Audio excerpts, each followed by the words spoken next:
into a brand new wave, drowning out the noise that's tame. Liberty whispers through the brave, breaking free from every chain.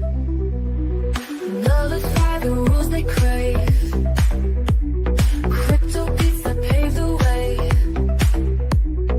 Anarchy with minds that's safe, algorithms new dawn of day. Out of bounds and out of sight, building futures pure and bright. Escape the grip and win the fight. Welcome into the legacy ride. Beyond control we take a stand, casting off the iron brand. Freedom flowing through our hands, revolution's our command. Decentralize the way we plan, all together we expand. Breaking shackles for the clan, in this journey we're on pan. Out of bounds and out of sight, building futures pure and bright. Escape the grip and win the fight. Welcome into the legacy ride.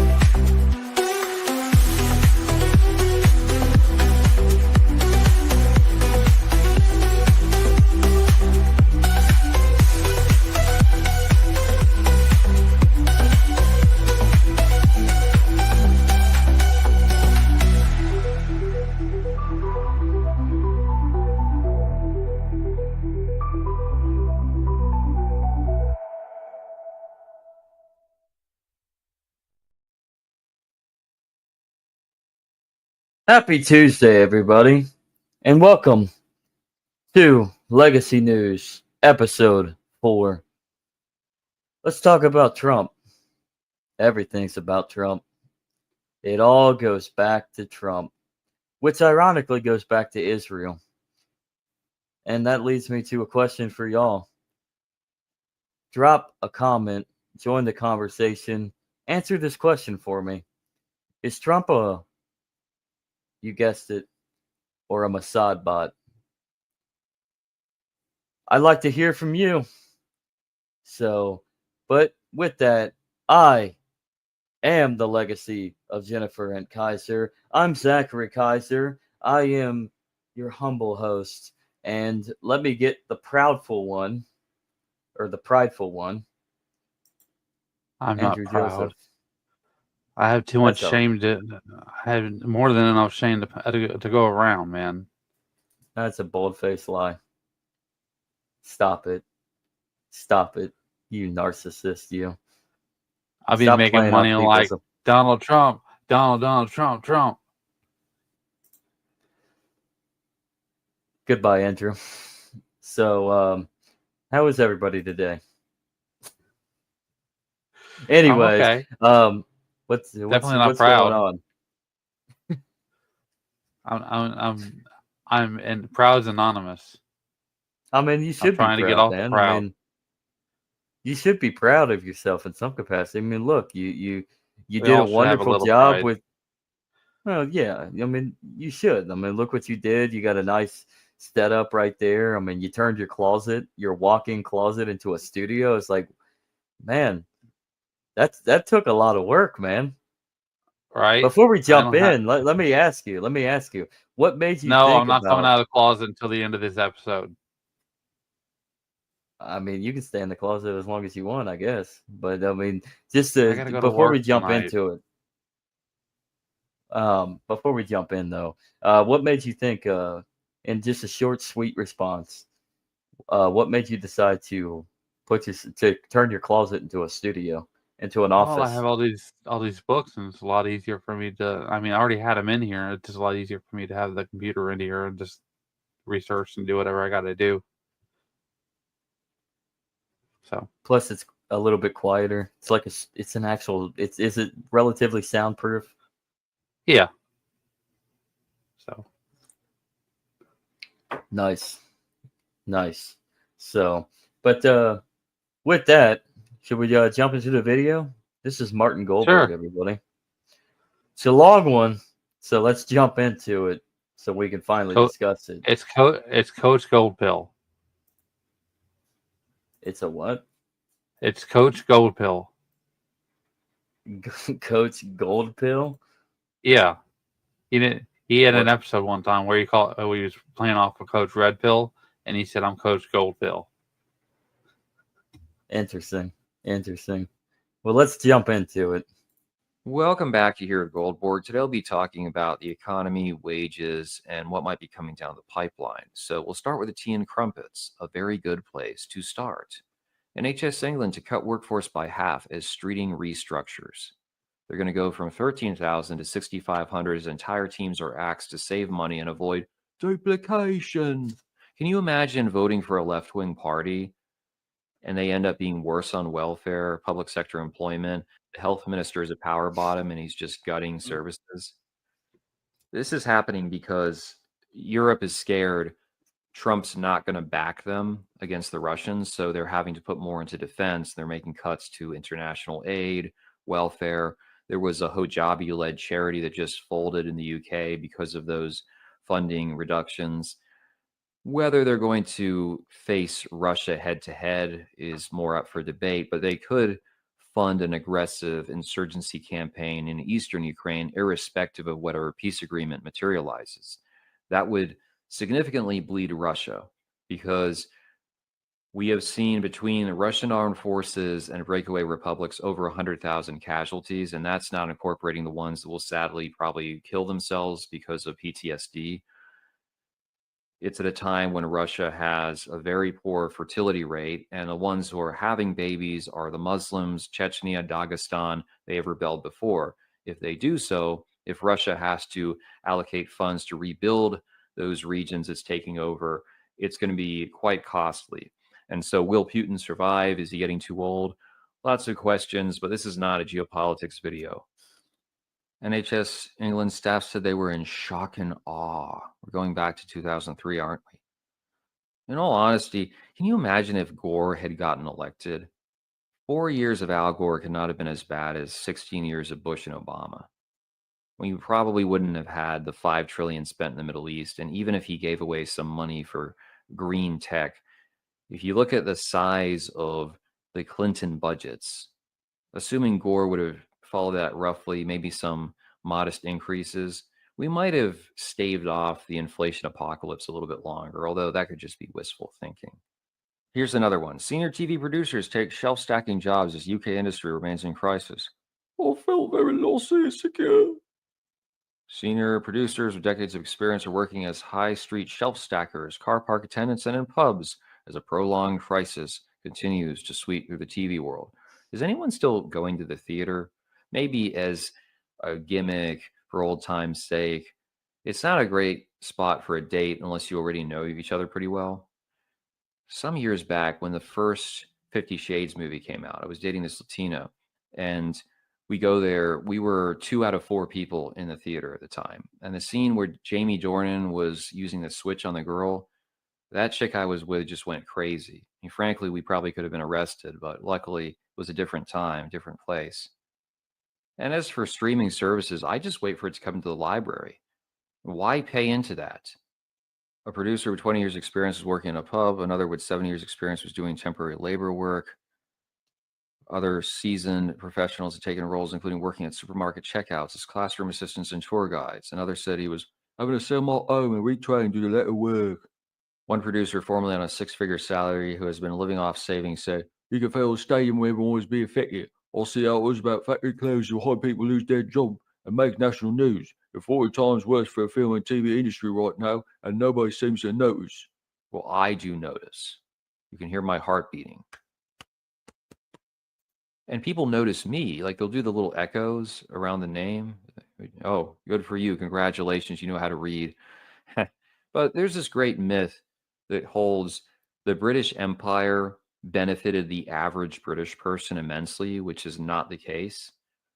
The East India Company, which supplanted the Mughals, and That's also kind of funny because modern Hindu nationalists will appeal to the greatness of India before the British came, and in reality, it was this Muslim minority that was ruling them and doing a better job than the Hindus seem to do managing their own affairs. But yeah, the East India Company, it was corrupt. It got loans and bailouts from the UK Parliament, which, funny enough, about 40% of the members of Parliament had shares in the East India Company.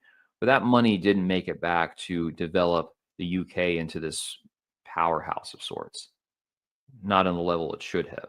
The profit sharing with the public was pretty much non-existent. And the regular British people that went there to be soldiers and workers, many of them ended up being debt slaves in Calcutta. When you look in recent history, the last decent ruler of India would be that lady, Madame Frankenstein, what's her face? Indira Gandhi, because she actually understood they need to get population under control. They need to do other, unfortunately, the current regime is terrible. The world will pay for a long time for the idiocy of Modi and his regime and his little terrorist organizations that run the country.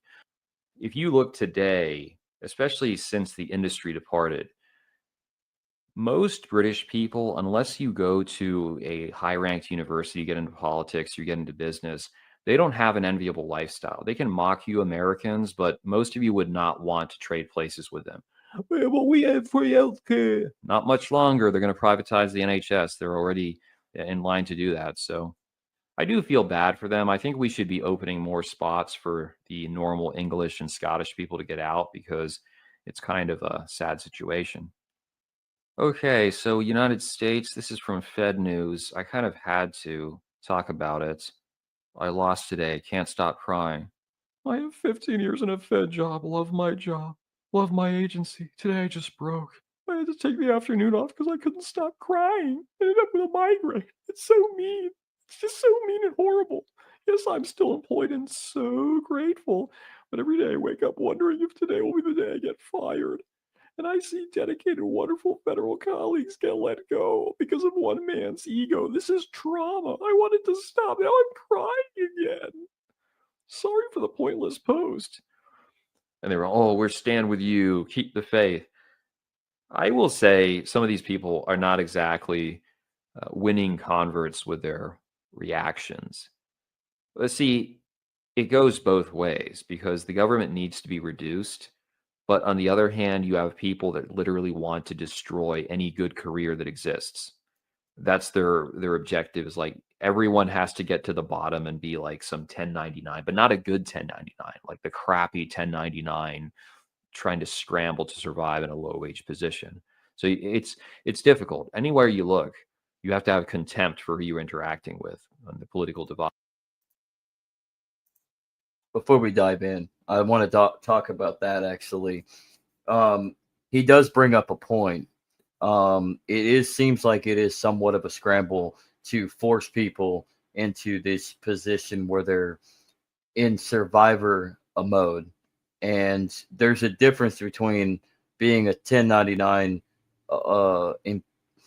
independent contractor doing a bunch of bullshit gig jobs and surviving, and someone who is essentially a 1099 entrepreneur, knowing certain trades, tricks to the trade, understanding the market, and starting their own business. So, what are your thoughts on that? On what Martin was saying right there?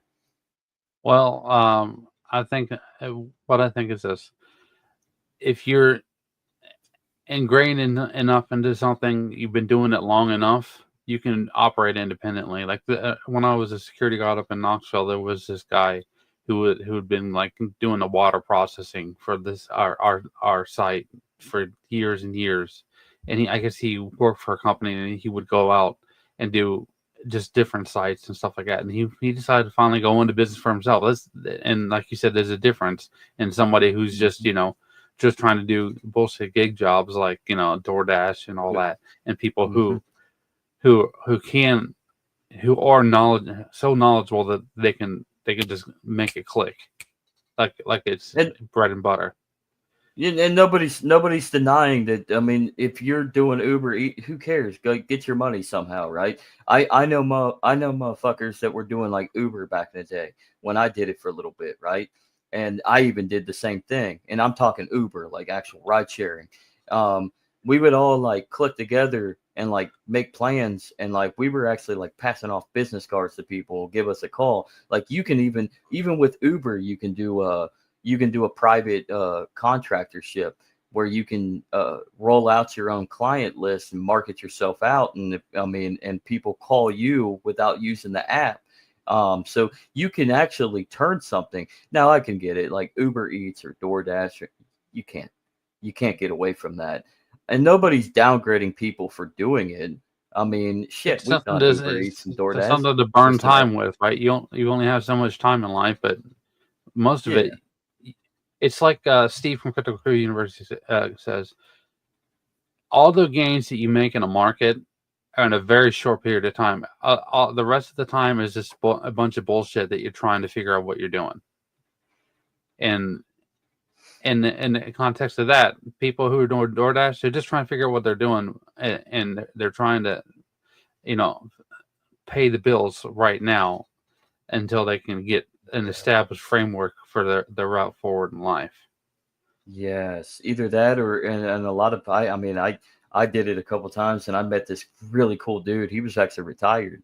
He was just doing it on the side. He's like, I kind of like this. Like I can go out anytime I want to. It doesn't. I'm retired, so I mean he's pretty much said is he said his wife was making most of the bread anyway. So like some people look at it like that. They have a positive framework. I'm like I get to go out and just get away from home and make a few bucks, and then I get to go home and when I go home I can spend my time with the kids or whatever. Well, my wife makes the money. It's like whatever, I'm retired. So there are certain positive frameworks to look at it. But back to what you're saying is, yeah, most people are trying to figure themselves out. They're trying, and it's hard to do that in an economy that's effectively fake and one monetary policy with one currency that's monopolized by the Federal Reserve System all across the world. Central banks own it.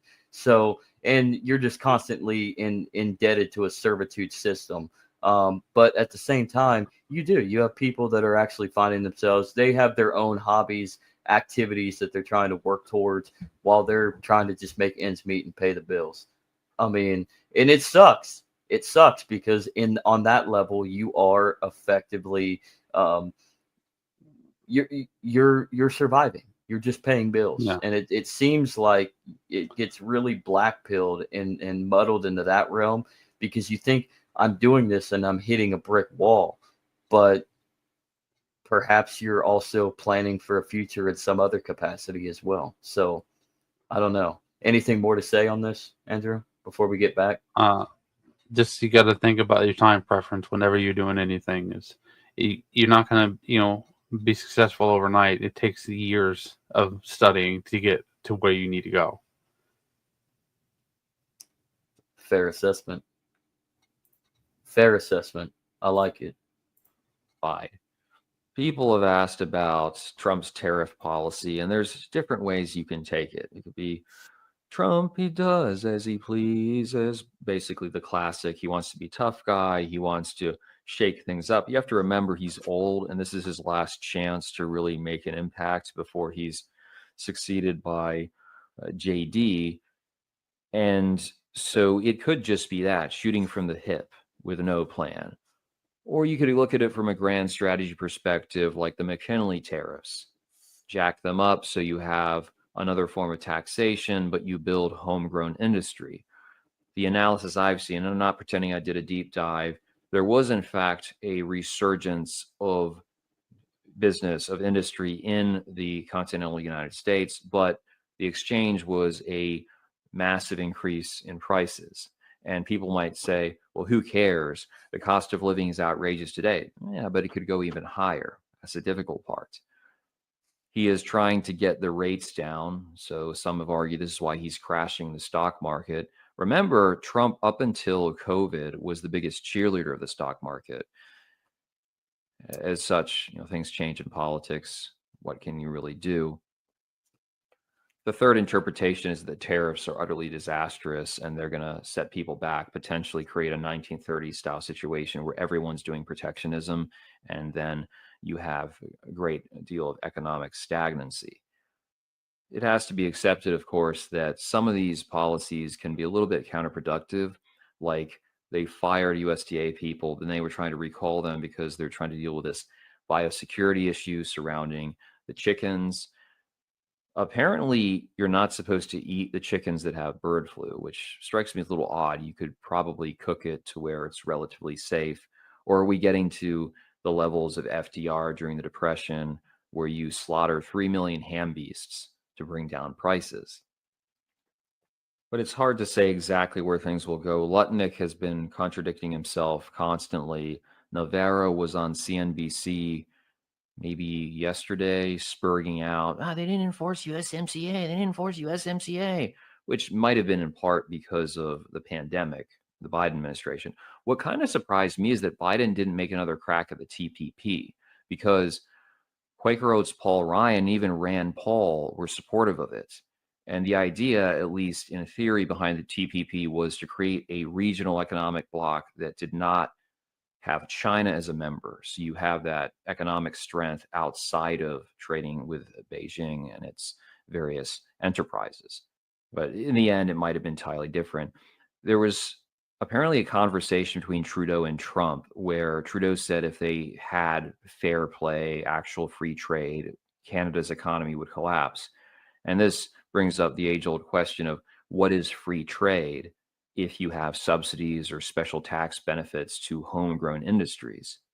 Another matter is the strategic crypto reserve. Trump has been all over the map on this. At one point, he was saying it would include Bitcoin, Solana, Ethereum, and XRP. They've since argued it will only be Bitcoin, but maybe the others can be tacked on. What I understand with XRP is that they can hold it or sell it, but they're not going to accrue it. So I suppose that would mean a confiscation of some sort, and then they would just dispense it on the markets. So I guess the dream of $10,000 XRP is probably never going to materialize, but who knows, right? Things can change. Trump is very temperamental. One story I saw is there might have been insider trading. Like someone made 2.8 million in the space of a couple of hours, tracked perfectly with Trump's announcements. And I said, maybe that's someone within the administration. Wouldn't surprise me. I mean, obviously, people are going to grift. Cynthia Lummis, she wants to finance purchases of Bitcoin by issuing new certificates of the Federal Reserve's gold holdings to reflect market prices, creating a windfall worth hundreds of billions of dollars. Sell gold, purchase digital gold, simple, non-controversial, and budget neutral. But will they find gold in Fort Knox? We still have to figure that one out. This could go different ways. The ideal approach is that they get the Bitcoin, it spikes, and then they pay off the national debts. I will believe it when I see it. I am a holder of Bitcoin. I'll say that. I don't like crypto. It's funny, though, that's something that's changed. Now they'll tell you that Bitcoin's not crypto. And that is the complete opposite of what they were saying just a few years ago. But I DCA into Bitcoin, sometimes $200, $400 a month, something like that. I hope it moons. I don't know if it will. The biggest problem with Bitcoin from the skeptic's standpoint is that the institutional money came in. And even though people suggested it spiked to the levels we see today because the government was spending money, what if that money that was injected into the economy made its way into Bitcoin? So is Bitcoin itself a store of value against an inflationary system, or is Bitcoin being inflated by that system? And let's say you have the collapse that many of these people celebrate constantly, and it seems like they desire. Would the big money potentially withdraw and say we can buy up a bunch of more real estate or land, turn people into debt slaves?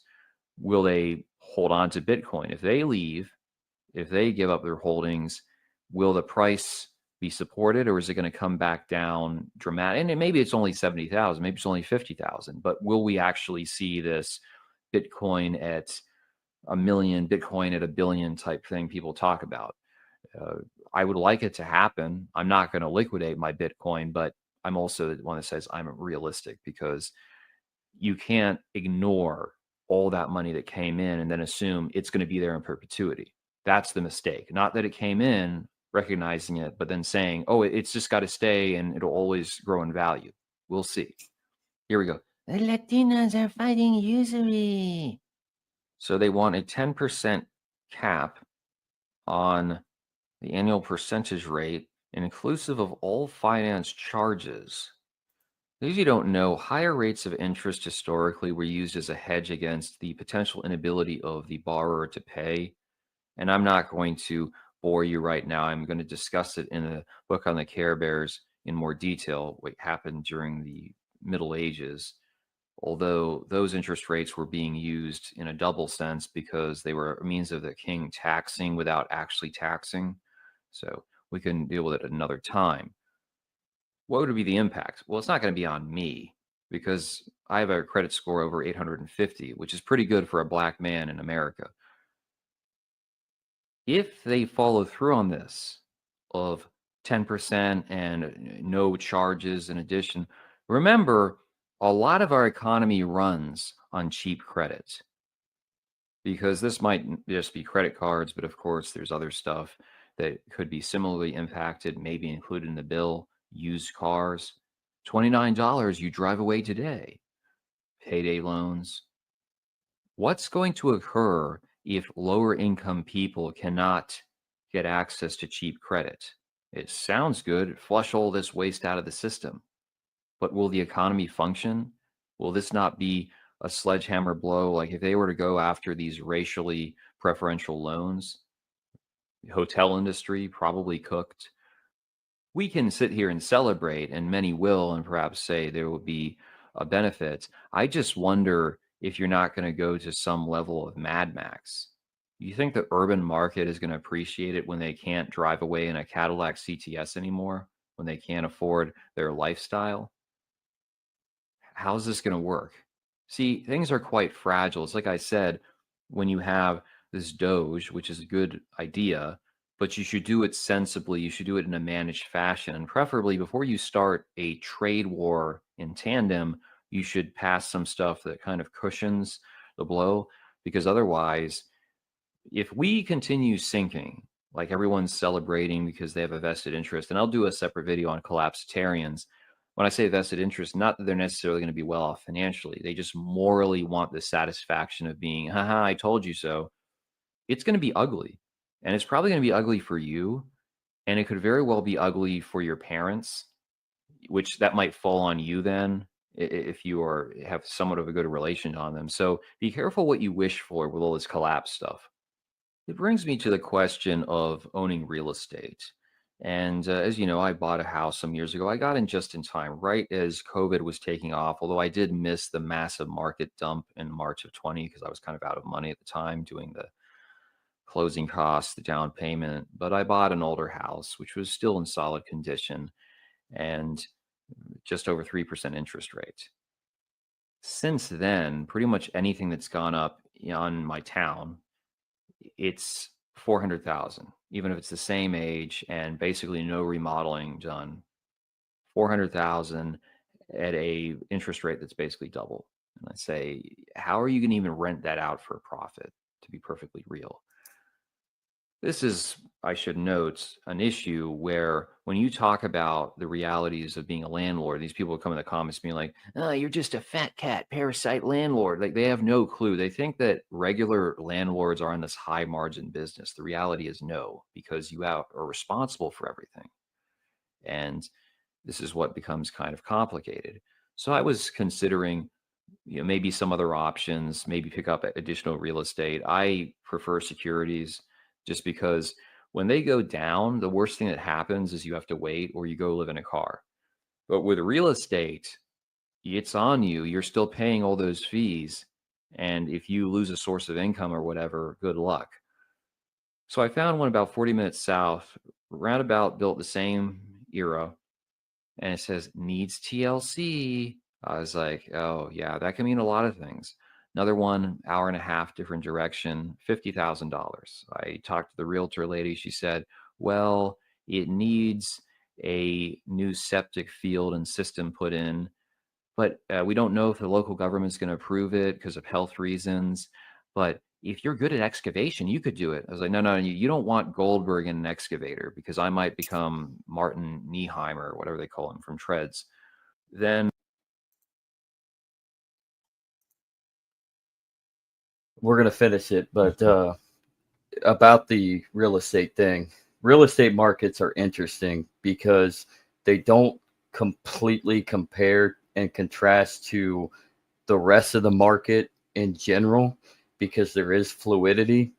Um, Depending on where you're at, like in this country per se. Thank you, government regulators, by the way. And yeah, you're all bullshit. Um, Certain markets can be stable-ish. Yeah. Whereas when you get to other markets, like especially like in the West Coast, the left coast, or the Northeast, like New York, it's astronomical in its fiat value system. So that kind of it's equating towards it's dictated more towards the regulators. It's a highly regulated industry, really, and I'm learning that in my real estate coursework as I prepare for my licensing. But depending on where you're at, is kind of where you might see how the value fluctuations are. Really bad markets are going is exactly what he's saying. You'll see a bunch of fixer uppers that are going for $400,000-$500,000 on resale, right? A Yeah. lot of that has to do with government assessment in property value for taxes. They overvalue your house so they can rob the fuck out of you on your property taxes. And in other markets, you have more stabilization where it's more stable because you're not seeing a unnecessary astronomical flip. So if you see like in my area, the average at one point, like probably like 5 years ago, was like 150, 160. It's jumped to where it's like 2 to 3. But then you go into another market, even just across the river in Kentucky, um, and you'll start seeing that humongous value skip to where you have the same old housing value or the same old housing concept fixer uppers to luxurious McMansions going for an average of 4, 5 to even 600,000. So I just wanted to get your take on the real estate market and that expense on what he's trying to say. Well, I've seen, I mean, pictures on like Facebook, Boom Rap, right? And just different stuff. And they're talking about, houses in Hawaii, right? And it's like this shack. It's like a literal shack, and it's like $600,000. Just Yeah. it's not about the house. It's not about the shack. It's about the land and the location. And the regulations, like you said, we talked about that. I read that in the Weekly Legacy, right? This they try to regulate it and manipulate it to benefit their political position and their financial position within the government, within the Federal Reserve System. So But at the yeah. it's But at the same time, they're also trying to manipulate you and your behaviors by keeping that illusion that the market is fluid, which for the most part in the highly regulated housing market, it is fluid because it all depends on where you're at. So yes, yeah. And but if you know somebody, it's a lot easier for you to get something done compared to if you're fresh in town and you don't have any connections, even if you have a lot of money. mhm. So So yeah, but I just wanted to get your take on that and let us jump back into it. there was a house, community, same distance, which is known for having a lot of old people, drug issues, and industry basically collapsed. But it was something akin to this because there were a lot of houses in this range 100,000, 120,000. This one, well, my dream as a kid was always to have one of these houses with a little cone turret with the windows. I think it's amazing. And it was just like that for like 100 grand. had Mhm. amazing interior with the wood staircases. I think it had stained glass windows. So really Beautiful. fantastic. Tons of bedrooms. Now, realistically, you look at it in the inside, the walls, you look at the cone itself, you're like, yeah, you're going to probably have to replace wood, do more insulation. So this becomes you're looking at a minimum of 40 to 50 grand to get that stuff done. Now, I'm not like one of these base guys that can do everything with their hands. I can do some stuff, but I'm not a carpenter, nor am I an expert at drywall. Plus, you start thinking, unless you're location independent, you have a tenant there. Now, to check up on anything, it's going to be a 3-hour round trip. Or if a lefty liberal comes into the governor's position and then says you're not allowed to evict a druggie, you could be in trouble. So this is the issue with owning real estate.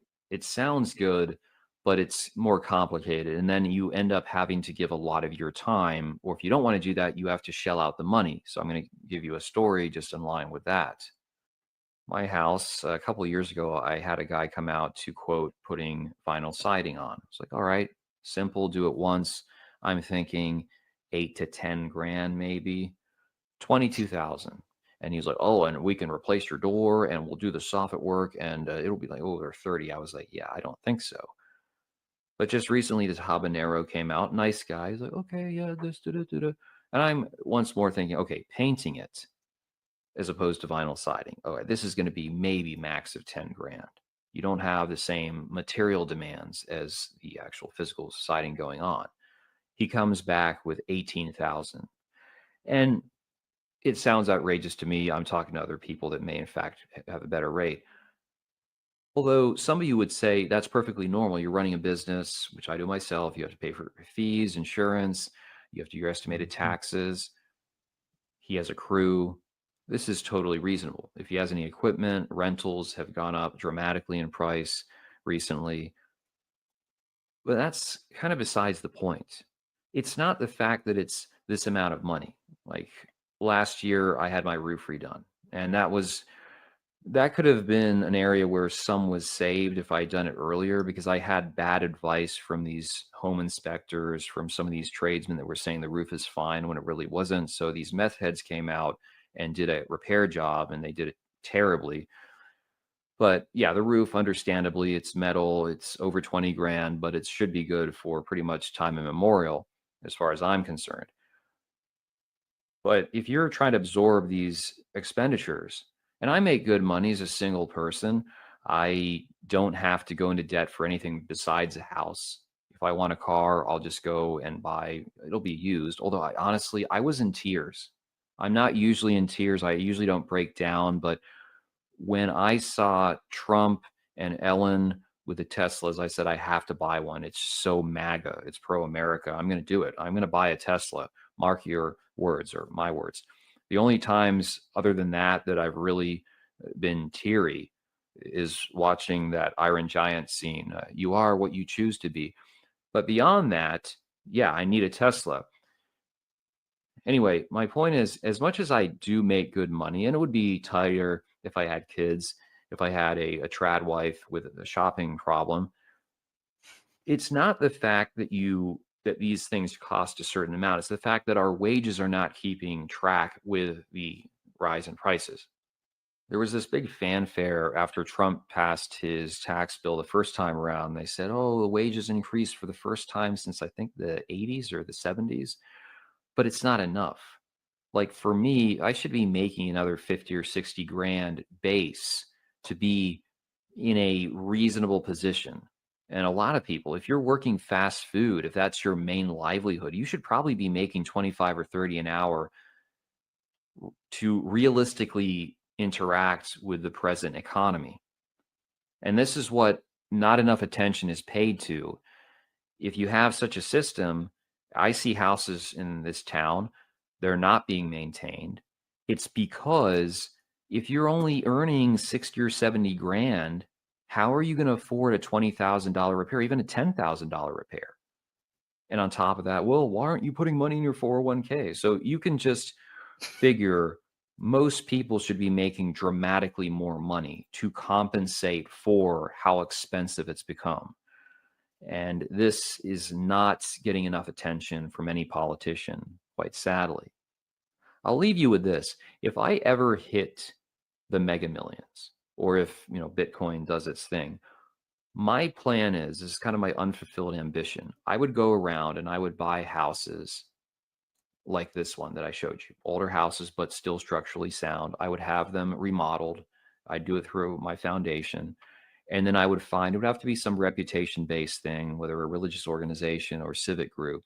People would need to get recommendations that they're not, scumbags, right?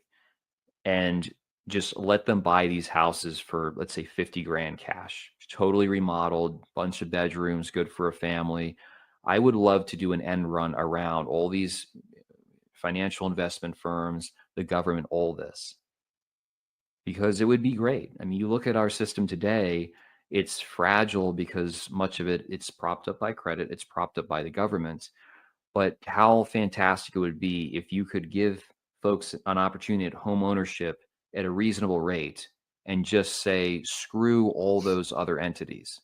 That's my dream. If God allows me one thing in life, I don't even care, oh, you got to get married and have kids. If I could do that, I think I would be very happy when I pass. So yeah, let me know what you think about the economy, what Trump's doing, and are we making enough money?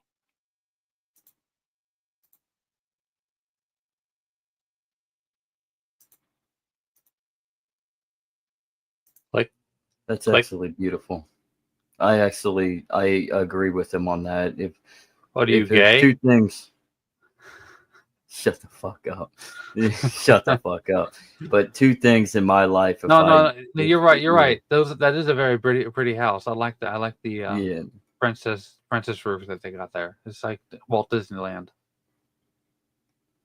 You don't know houses. It's more than beyond Walt Disney, whatever. But I do agree with him on if it's two things in my life, if I were to say he used the Mega Millions or Bitcoin goes big or Dragon.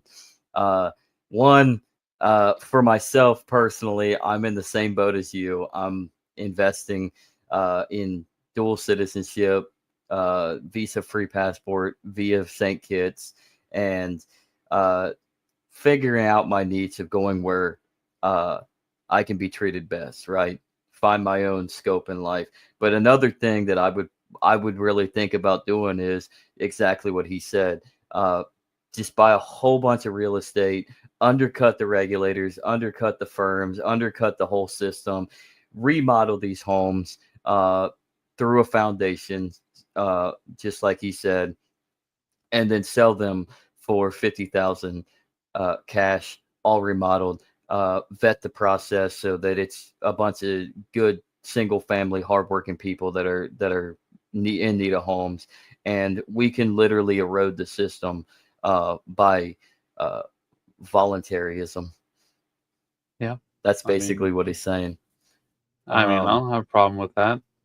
Yeah, It's so definitely it's definitely doing an end run around the whole system. So yeah. But to jump into the why Bitcoin 50,000? Why not 40,000? Why not 30,000? Are you trying to make some money? Could be Goldberg. Could be. Yeah, I mean, it could be 20. I mean, he is a Jew. Welcome back could to be Hero 20,000. Could be 10,000. Whatever. Any way that you can undercut the system. But to the Bitcoin scenario and Trump's policies, let's talk about that. That was earlier in the episode of what he was talking about. And is Trump's economic policy some sort of quote unquote reset on the monetary system of the world today?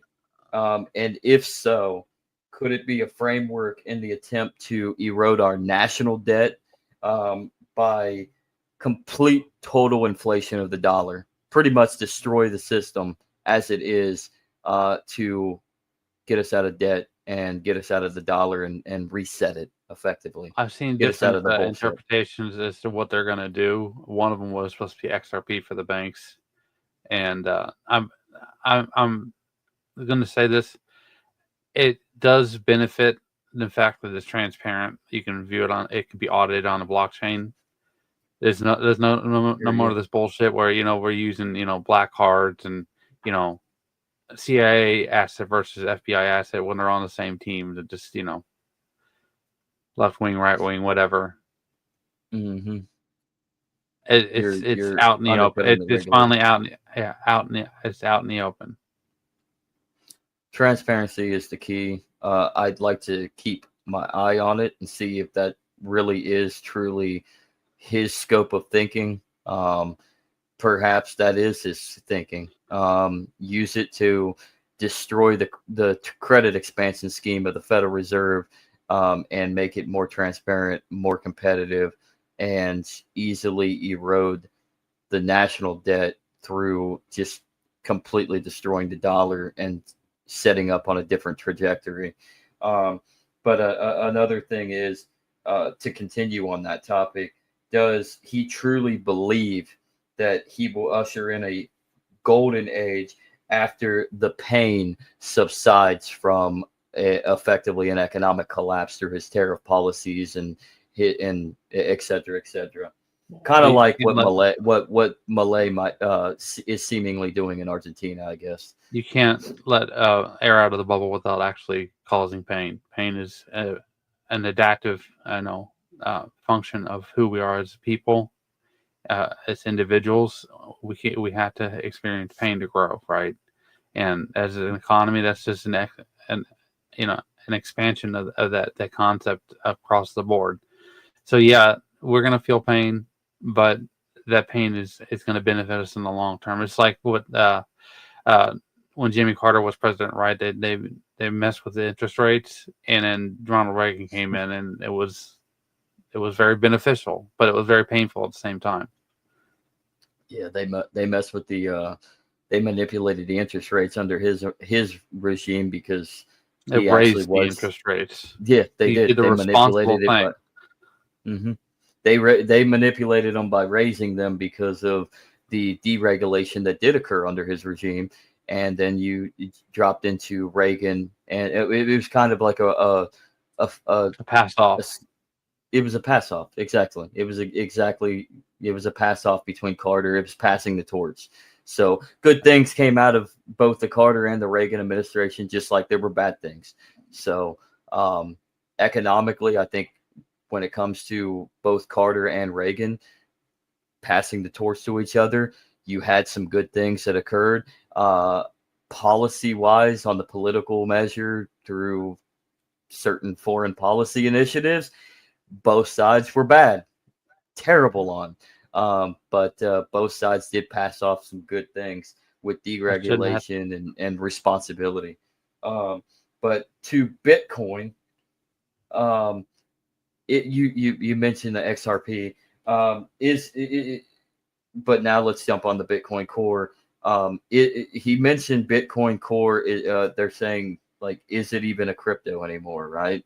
Yeah. Which you and me would probably argue yes or no. It's yes, we agree. No, it is not really a cryptocurrency. Bitcoin Core is a store of value that just gave all the maxis a stiffy against inflation, or is Bitcoin Core the government inflating it in order to destroy its value? Let me reference the comments I was making on a World Blockchain Roundtable this last Thursday. I wasn't able to be there. I had some personal family things I had to take care of. But I was drawing a comparison between you guys were talking about the turbo button back in the 90s. There was a turbo button on computers, right? Yes. Bitcoin Core is like the turbo button. Okay, certain software is designed to be able to operate within a certain parameter, and that's why you have the turbo button. Is that they didn't have a way to regulate the actual architecture of the CPUs, the front side. It's called front side bus. Very true. Until like the 2000s. I don't know the exact year it came out on the market, but I think it was an AMD late 90s. Yeah, it was something that AMD actually introduced. Mm-hmm. With the turbo button, you could regulate the the processing speed, because it was built into the not into the processor but into the motherboard. Bitcoin Core is like the turbo button. Certain software can run on it. It's very slow. It's very inefficient, but it works. You press the turbo button, you unlock it, and you got these different implementations like Bitcoin Cash ABC, which turned into Bitcoin Cash SSH Vision, and then ABC, and then you have that turned. I can't remember they forked again, but then you had Bitcoin Cash Node, which is the most effective implementation of the white paper we have, because it's not. I'd not say these projects aren't legitimate, but it is straight to the book as much as possible. When you come to when you're referring to the white paper, they're doing their best. So keep that in mind. The turbo button, it works, but it's not at the same level. Very slow. Very slow. And I mean, in its processing. And if you want to hear more of Andrew's take on crypto, and join us in our Breaking Monero series tomorrow, Wednesday, March 19th, right? Yeah. We dive right into another edition of Crypto Wednesday. So tune in tomorrow on Wednesday. And other than that, I think we've gone way over time. That was a long ass video. I wanted to stop and get our perspective in between, because it was almost a half an hour, 25-minute video, so we could get our words in. But I think it's a good time to close out. Any last words there, Andrew? Just to touch up on the last thing I just said. It's like having guardrails, right? The Bitcoin Core is operating in the dark with guardrails. I would argue against that. Not guardrails. Remember the gutter bumpers when you were a kid and you went to the bowling alley? They had the gutter bumpers. Yeah, that's what it is. It's gutter bumpers. We're all 9-year-olds wanting to roll strikes, and they put the gutter bumpers up there, so we don't have gutter balls. So I still got a gutter ball. Didn't matter. But I don't care. Bowling was awesome. It was awesome going to the bowling alley as a kid, man. Having our birthday parties there. Go to the arcade. But I digress. Let's go ahead and end this. And make sure to like and subscribe over on YouTube. You want some more? Get into the playlist.